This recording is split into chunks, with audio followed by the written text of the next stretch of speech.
Hey, in this video, I'm going to try and get a Steve Harris Iron Maiden sound out of a P-Bass and a Line 6 Helix.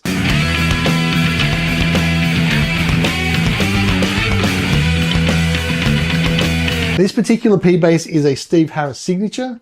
You can see he's got his sign on the back of it. It has a mirrored pick guard, which is causing me grief with the camera, so I'm trying to stop that reflecting the camera, so sorry about the distraction. It has a single volume and a single tone. Steve Harris has the tone hardwired, so he doesn't knock it when he's playing. It has a Seymour Duncan signature P-Series Steve Harris split P pickup, and it has the Roto Sound flat wound Steve Harris signature strings. The bits that make this quite Steve Harris-y from a bass perspective is that flat wound strings. It's my first and only Fender P-Bass, so to me it feels very heavy compared to my Yamaha basses, but it's still quite comfortable. It's well balanced.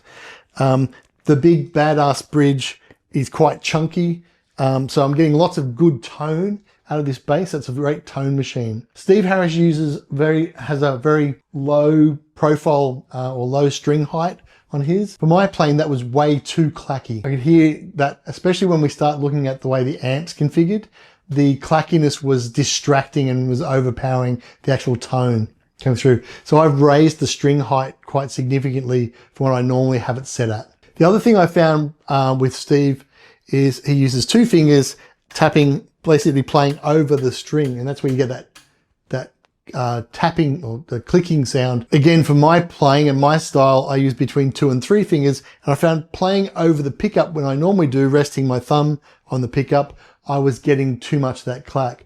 I found if I moved my fingers back more closely to the bridge, I was getting a lot more Steve Harris tone and I was getting less clack. So I don't know whether that's actually where he plays, but I found when I was playing around with the amp settings, my finger placement there was actually a bit brighter, and therefore it was more Steve. Let's now have a look at the amp settings and see what we need to tweak to get the amp sound coming from the bass that matches as close as I can Steve Harris.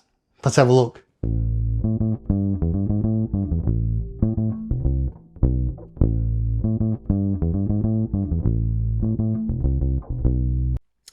Now, if we look at the HX Edit, I'm using the Helix LT.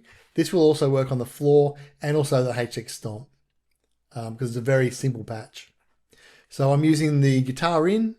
I have got a noise gate set up on that to get rid of some of the hiss. If I look at the amp first, so Steve Harris uses a transistor or a solid state amp. So I'm going to use the Gallien-Kruger or the G Cougar 800, which is a solid state. So looking at the Steve Harris Take 21 Sans amp pedal, which I'll put the settings up on the screen somewhere up here, you'll see that the high, which is the treble, is at 2 o'clock. So I'm pushing that up to around about 8.8. The low or the bass, they've got at 1 o'clock. So I'm pushing that to around 6. And which is a small bump off the mid. One of the mids they've got at 10 o'clock, so I've got that pushed back a little bit to around 3. And the other mid they've got at 12 o'clock, so I'm leaving that in the middle at 5. The master volume I've pushed all the way up. That will then drive the power stage of the modeled amp, not the front side. So the drive gives you your front push on your preamp, and the master gives you push on the power stage. And the channel volume, I'm adjusting that for the push on the volume side of that master. So without a cabinet or anything else connected, I should get something like this.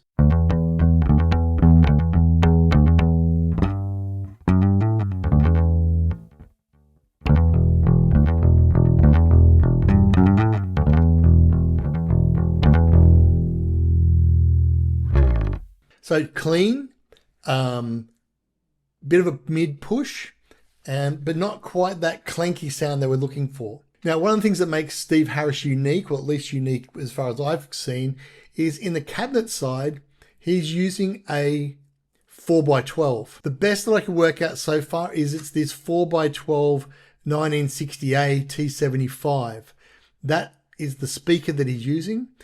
I've chosen to use a 57 dynamic, and I'm putting it on the cap edge about 1 inch away, flat on. Now, I like to put a 38 Hertz cut on that. I like to do the cuts to try and keep out of the bass drum range, but you can play around with that. Let's see how we go with the amp and the cab now in.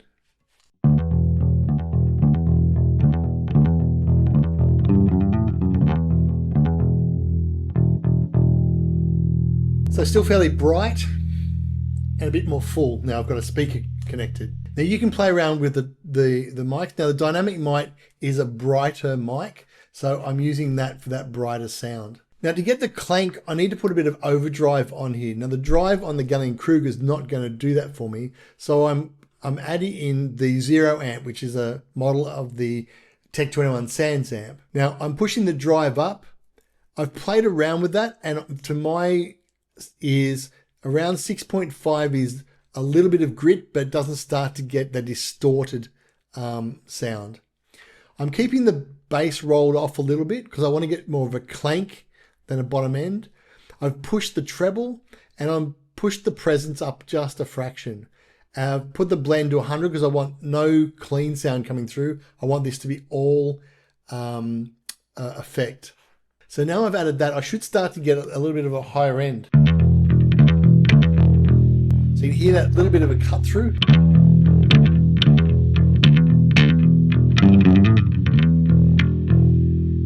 And you can hear what I mean when I'm playing in my normal position. There's a little bit too much of the fret noise. So the last ingredient that he has is he puts a lot of compression in. So I'm going to use the Rochester comp. I've pushed the gain up a little bit to try and drive that preamp. Threshold at -24, so it cuts in relatively quick. A fairly low standard ratio of 4:1, a quick attack and quicker release, and a hard knee. So this is now going to start driving into that preamp. So it's doing two things. It's also, one thing, it's cleaning up my playing, and the second thing is it's pushing or driving the Tech 21, which will give it a little bit more drive edge. Now I am going to move my hand back on the, play it towards the back. You won't see that, but that's where I'm going.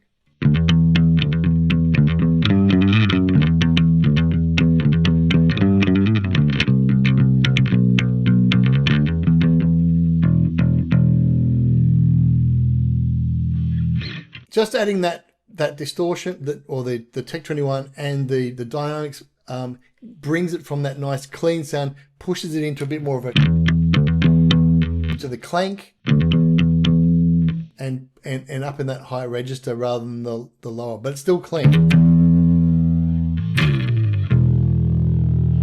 So let's now see if we can play along to the man himself and see how it fits within that mix.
So how close did I get?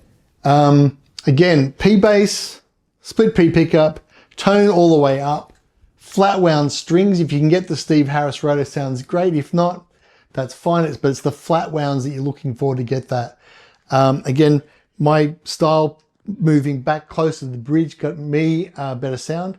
How did you go with yours as you were following along? Did you get a similar sound? And the amps within the Helix, again, it's not the Tech 21 Steve Harris pedal.